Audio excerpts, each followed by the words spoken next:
Perkenalkan, nama saya Rabiatul Ladawiyah dari Prodi TI 3A dengan NIM 204855035. Nah, di sini saya akan menjelaskan tentang organisasi dan arsitektur komputer. Oke, di sini kita akan langsung masuk ke macam-macam materinya. Yang pertama ada pengantar organisasi dan komputer, evaluasi kinerja komputer, struktur CPU, memori, peralatan penyimpanan data, unit masukan dan keluaran, sistem data, dan ada juga pembahasan tentang tugas. Oke, yuk kita bahas ya. Yang pertama yang kita bahas adalah pengantar organisasi dan komputer. Oke, yang pertama itu di sini saya akan membahas tentang apa sih itu komputer. Komputer adalah sebuah mesin hitung elektronik yang secara cepat menerima informasi masukan digital dan mengolah informasi tersebut menurut seperangkat instruksi yang tersimpan dalam komputer tersebut dan menghasilkan keluaran informasi yang dihasilkan setelah diolah. Selanjutnya di sini ada organisasi komputer.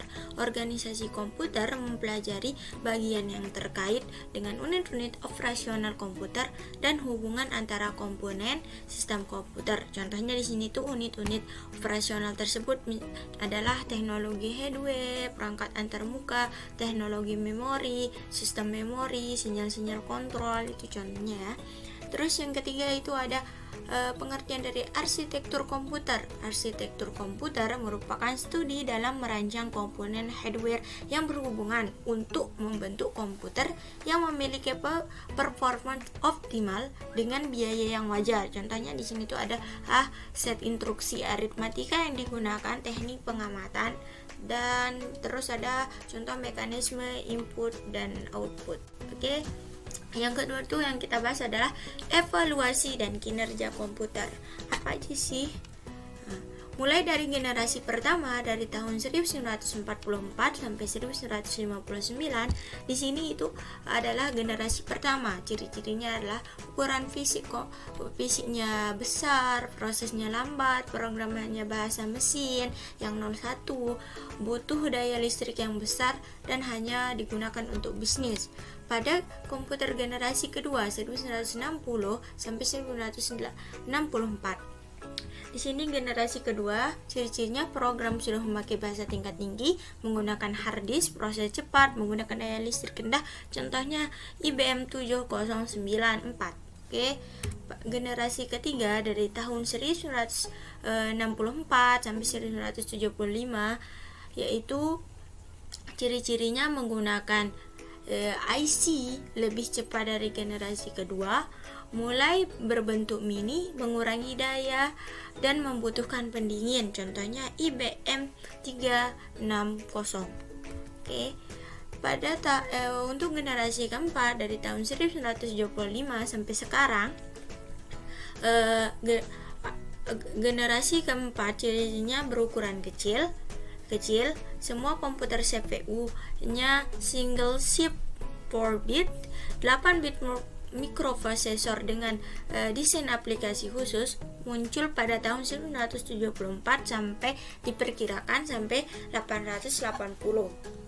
Contohnya di sini itu seperti komputer yang kita gunakan pada saat ini. Nah, untuk generasi kelima nih, dari sekarang sampai masa depan, ini adalah gambaran untuk yang sekarang. Kalau untuk yang masa depannya kita kan belum tahu gitu. Ini gambaran untuk generasi pertama, terus generasi kedua, dan generasi ketiga. Oke, pembahasan yang ketiga adalah struktur CPU.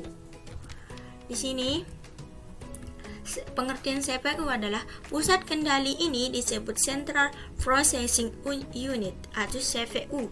CPU adalah rangkaian sirkuit elektronik yang sangat kompleks dan luas yang menjalankan instruksi program yang tersimpan. Oke, di sini kita akan membahas dengan bagian-bagiannya. Yang pertama adalah prosesor, suatu bentuk chip kecil yang merupakan pusat dari sebuah komputer. Kinerja dari sebuah prosesor ditentukan oleh sertifikasi dari prosesor yang tertanam dalam komputer tersebut. Yang kedua ada RAM untuk menyimpan data sementara dari suatu aplikasi yang bisa dijalankan secara acak. Singkatnya, seperti aplikasi di dalam sistem komputer akan langsung berjalan dan juga beroperasi menggunakan RAM. Oke, yang ketiga adalah VGA card. Salah satu bagian penting dalam sebuah CPU yaitu VGA card ini, maka kita sebagai user tidak akan bisa membuat tampilan di komputer dalam layar display. VGA card membantu menampilkan semua proses yang terjadi dalam CPU ke dalam display komputer user. Yang keempat ada hard disk. Bagian lain dari CPU yaitu hard disk berisi sebuah piringan atau cakram yang bertugas untuk menyimpan dan juga membaca data. Bagiannya selanjutnya ada motherboard. Di sini ini untuk menopang dan menyatukan semua perangkat keras komputer menjadi satu kesatuan. Inilah bagian dari CPU yang tak kalah pentingnya, layaknya sebuah pondasi untuk membangun kerangka yang sempurna yaitu komputer. Yang selanjutnya adalah power supply. Nah, power supply adalah salah satu bagian CPU yang sangat penting karena menyangkut masa pakai dan juga performa dari sebuah komputer. Yang ketujuh ada cooling fan. Cooling fan ini berfungsi untuk menurunkan suhu dari CPU ya. Nah, dalam prosesnya sebuah komputer akan mengalami peningkatan suhu dan menjadi sangat panas, terutama apabila melakukan pekerjaan yang sangat berat, sama seperti manusia juga terlalu banyak bekerja. Yang kedelapan ada casing CPU, merupakan kotak yang biasanya terbuat dari aluminium yang digunakan untuk menempatkan keseluruhan perangkat CPU. Oke. Terus yang terakhirnya adalah choke power. Nah, choke power ini adalah untuk menghubungkan CPU tentunya dengan sumber listrik. Yang selanjutnya yang akan kita bahas adalah memori. Oke. Pengertian dari memori adalah sebuah alat penyimpanan data digital seperti gambar digital, berkas digital, suara digital, dan video digital. Dan selanjutnya adalah fungsinya di sini menampung instruksi ataupun program dari peranti masukan atau dari peranti pengingat sekunder, menyimpan daya hasil prosesan ALU (Arithmetic and Logic Unit) sebelum dikirim ke peranti keluaran, menyimpan data dari peranti masukan sampai data dikirim ke ALU (Arithmetic and Logic Unit) untuk diproses lebih lanjut. Oke, yang selanjutnya adalah contoh dan merek. Contoh dan merek SD Square Digital. Misalnya contohnya itu mini SD, micro SD, transverse SDS atau Square Digital High Capacity.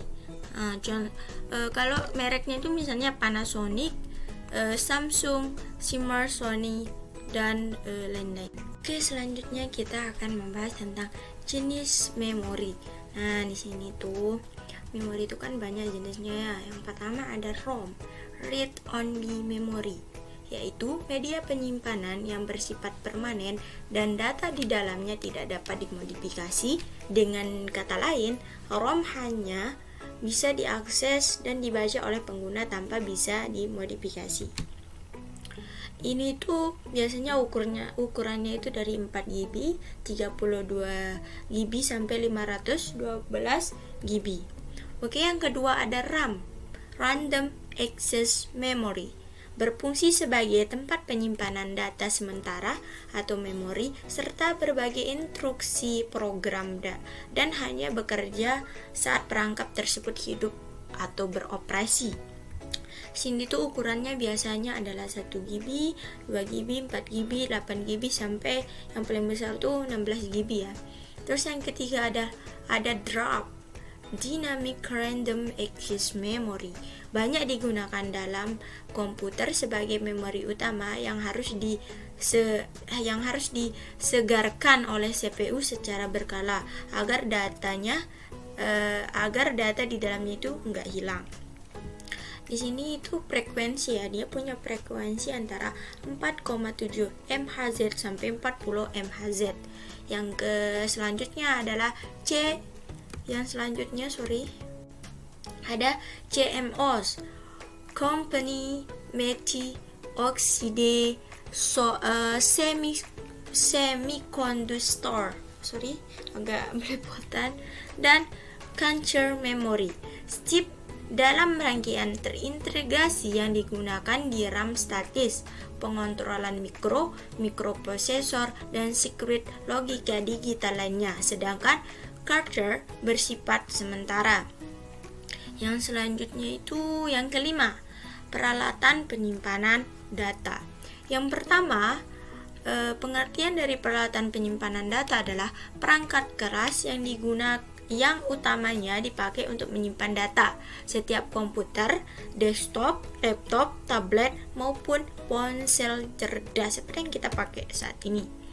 Yang selanjutnya adalah ada penyimpanan utama. Penyimpanan utama itu contohnya ada Random Access Memory atau RAM. Penyimpanan sekundernya ada Hard Disk Drive atau HDD, and Solid State Drive atau SSD contohnya. Oke, yang ketiga itu adalah perangkat penyimpanan eksternal. Ada HDD dan SSD eksternal, perangkat flash memory, perangkat penyimpanan optik, floppy disk. Yang keempat adalah ada penyimpanan awan, yaitu ada Cord and Drop Smart Sync. Oke, yang keenam ada unit masukan dan keluaran. Oke, pengertian dari unit masukan dan keluaran adalah bagaimana modul input atau output dapat menjalankan tugasnya, yaitu menjembatani CPU dan memori dengan dunia luar. Merupakan hal terpenting untuk kita ketahui. Inti untuk mempelajari input dan output komputer adalah mengetahui fungsi dan struktur kerja dari modul input dan output. Oke, kita terus ada fungsi modul input dan output, sebuah komponen dalam sistem komputer yang bertanggung jawab atas pengontrolan sebuah perangkat luar atau lebih, dan bertanggung jawab juga terhadap pertukaran data antara perangkat luar tersebut dengan memori utama ataupun register-register dalam CPU. Yang selanjutnya ada struktur modul input dan output. Ada antarmuka modul input dan output ke CPU. Melalui bus sistem komputer terdapat 3 saluran. Yang pertama ada saluran data, yang kedua ada saluran alamat, yang ketiga adalah saluran kontrol. Selanjutnya ada tentang teknik masukan dan keluaran. Ada dua macam. Yang pertama ada tiga macam ya. Input atau output terprogram, input atau output driven. Ada DMA atau direct memory access. Oke. Yang selanjutnya ada namanya alat input. Oke, alat input itu kan banyak sekali ya. Contohnya ada keyboard, mouse, scanner, sensor, touchscreen gitu. Itu contohnya ya. Terus ada alat untuk output, ada focus, monitor, printer, and plotter contohnya. Oke. Yang selanjutnya adalah sistem data. Oke. Yang pertama dari sistem data adalah kita akan membahas tentang pengertiannya. Pengertian dari sistem data adalah sekumpulan komponen yang saling berhubungan disatukan untuk sama-sama mencapai suatu tujuan tertentu. Yang kedua ada tentang komponen sistem basis data. Oke, komponennya itu ada perangkat keras, perangkat operasi, basis data, database, manajemen sistem atau DBMS, pemakai atau user ya. Terus yang ketiga ada namanya bahasa basis data. Nah, bahasa basis data itu apa sih? Nah, diantaranya data definition language atau data manipulation language. Yang keempat adalah fungsi dan tujuan. Oke, fungsi dan tujuan dari sistem basis data itu apa aja sih?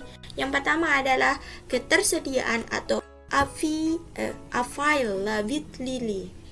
Yang kedua adalah mudah dan cepat atau speed. Yang ketiga adalah kelengkapan atau completeness. Yang keempat ada equality and security. Yang kelima adalah stroge efisiensi. Oke. Yang selanjutnya kita akan bahas. Oke, udah habis ya. Ini hanya sekadar tugas. Maksudnya ada tulisan tugas untuk yang sub ke-8. Sini ada Facebook saya, atau nomor, terus ada email ya. Oke. Thank you for our friend attention. Maaf jika ada kesalahan atau kekurangan. Semoga ini bermanfaat untuk kita semua. Sekian, assalamualaikum warahmatullahi wabarakatuh.